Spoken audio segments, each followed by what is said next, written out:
I'm Scott Hervey with Weintraub Tobin. And I'm Josh Escovedo with Weintraub Tobin. A dispute has arisen between the owner of the Demopolis law firm and the NFL and the Las Vegas Raiders over the NFL and the Las Vegas Raiders threatening to sue the firm for trademark infringement.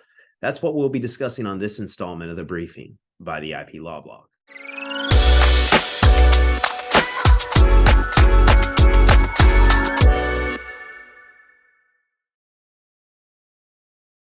In a recently filed complaint in federal court, the Demopolis law firm, a personal injury firm based in Las Vegas, Nevada, alleges that it has been using a black and silver color scheme to promote its services since its inception in 2012. However, they recently hired 3 professional athletes, including John Bones Jones of the UFC, William Carlson of the Vegas Golden Knights, and most importantly for this case, Max Crosby of the Las Vegas Raiders, to appear in a new advertisement. According to the firm, the advertisement did not feature any logos or trademarks of the NFL, the Raiders, or any other sports team. Despite this, the complaint states that the NFL and Las Vegas Raiders sent Demopolis a cease and desist letter accusing the firm of unauthorized use of the Raiders' marks. That's quite interesting. So, Josh, what are the grounds for this dispute? Well, according to the cease and desist letter, Scott, the NFL claims that Demopolis used hashtags, including the Raiders' marks, and otherwise engaged in unauthorized use of the Raiders and NFL marks. However, it's worth noting that the complaint alleges that the advertisement did not feature any NFL logos or names, and that there was a disclaimer on the Demopolis law firm website and YouTube page that makes it clear that the firm is not affiliated with the NFL or Las Vegas Raiders. Scott, based on what we know so far, do you think the NFL has a strong case? Josh, it's just the first quarter in this dispute, so I think it's a little too early to make a call. But I will say this. All we've heard so far are the allegations of the complaint and the cease and desist letter, and I may feel differently once more facts are discovered. However, with the limited information we have so far, it seems that the advertisements didn't feature any NFL logos or word marks. Yes, they did feature a Raiders player in a uniform that has the same color scheme. In fact, though, according to the firm, the only logo that's shown was the Demopolis law firm logo. Also, we're informed that the disclaimer on the website and on the YouTube page clearly state that the firm is not affiliated with the NFL or the Las Vegas Raiders. So it's hard to see how a reasonable consumer could be confused into thinking that the firm is affiliated with the NFL, but we'll know more as more facts come out. I agree with you, Scott, and I certainly understand the position, and I'm not saying I disagree, but what do you think about the point that the law firm raises in the complaint concerning the fact that multiple professional sports teams, including the Los Angeles Kings, the San Antonio Spurs, and the Chicago White Sox, utilize a silver and black color scheme? Well, it's a reasonable point to make, but it's also fair to say that none of those teams play football like Crosby does in the advertisement, and none of those teams are in Las Vegas, where the law firm happens to sit. True, but according to the complaint, the Raiders hadn't even relocated to Las Vegas from Oakland until 4 years after the law firm started using the silver and black color scheme. With that said, I suppose it doesn't matter if the team is in Las Vegas or Oakland if it were to establish that it has protectable IP in its color scheme and that the advertisement somehow infringed that IP. It probably wouldn't matter that the team wasn't always in the same city as the firm, although it would likely be considered in the intent factor of the sleek craft analysis if a claim were asserted for trademark infringement under Section 1114.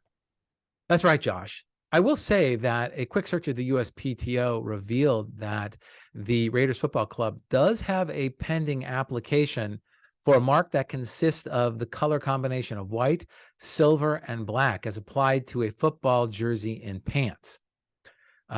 So if this mark goes forward to registration, then there certainly will have protectable IP in their color scheme as applied to a uniform. With regard to their claim, since the Raiders really aren't in the business of providing legal services, I can see this being more of a false designation of origin, association, or affiliation claim, or a dilution claim.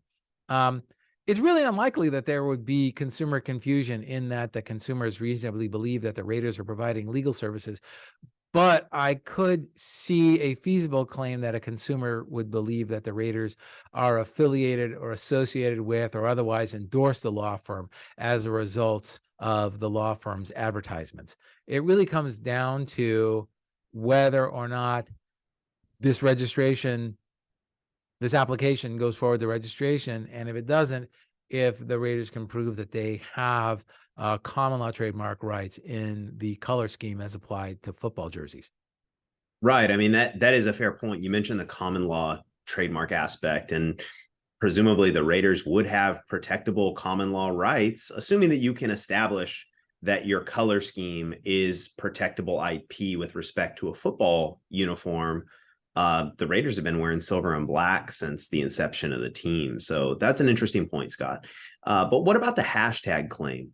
So the law firm claims that it didn't use hashtags. And then in its deck relief claim, it essentially states that it doesn't admit that it used hashtags, but if it did, it didn't use them as a source identifier. But it seems to me, given the ability of consumers to search hashtags on social media and discover posts or advertisements that have been tagged with that sort of metadata, there's a reasonable argument that they should be entitled to protection that is similar to the protection granted to AdWords, whereby a competitor cannot use another party's trademarks as AdWords to drive traffic to the competitor's site. I recognize that here, however, the law firm isn't competing with the Raiders or the NFL. So really the argument would have to be one that the use of the marks as a hashtag creates a false designation of association or affiliation with the Raiders or the NFL. So I suppose it's one step removed from most of the AdWords cases that I've seen. But what do you think, Scott? There really isn't a simple answer here. However, I can see there being a greater concern about the use of hashtags in connection with some type of Instagram or YouTube or Facebook post that was clearly an advertisement. That was clearly marketing and clearly promotional. Not so clear when you're talking about editorial type use. In any event, when you consider the totality of the circumstances, I suppose that it's conceivable that consumers, if consumers were to see in the law firm's advertisement the silver and black uniforms, and then that post was returned in response to a search for hashtag Raiders or hashtag Raider Nation, that the consumer could potentially assume that there must be some relationship. Right. And then there's also the disclaimer. So there are just a lot of facts that complicate this analysis. Overall, I think it's a pretty interesting dispute, but we'll have to wait and see how it unfolds. It is a really interesting dispute, Josh, and we'll have to keep our eye on this one. Thanks for sharing, Josh. Thanks, Scott. Thanks for tuning into this installment of The Briefing by the IP Law Blog. Please remember to subscribe to our YouTube channel and to our podcast. If you like what you heard, please give us a thumbs up or a positive review.